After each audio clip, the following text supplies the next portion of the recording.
lighten up, take me on your magic river, tell me all your dreams align.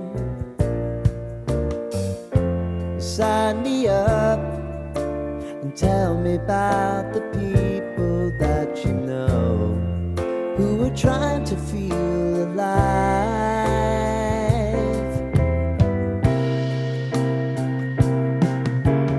Life can get hard, so honey, if you need to cry,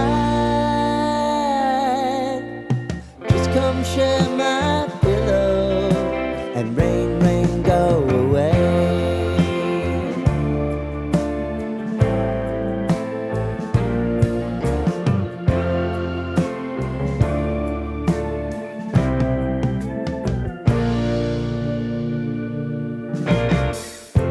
I wanna hear about everything you're ever thinking. You know that I can take the truth. Call me out if you think I'm never slipping. Maybe I can turn it around. Oh yeah. Baby, if you want us, you know time is on our side.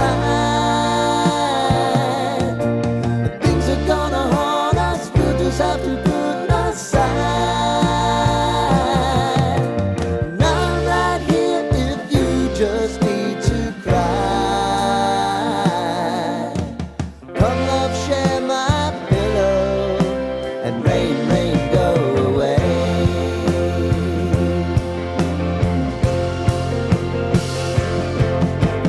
Been some time since you fixed me, I'll never forget your time.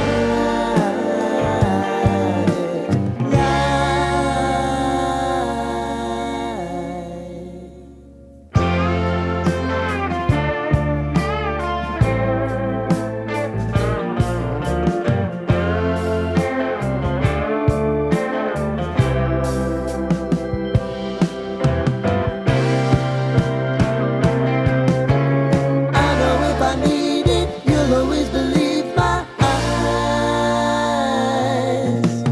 Crying on my pillow, rain, rain.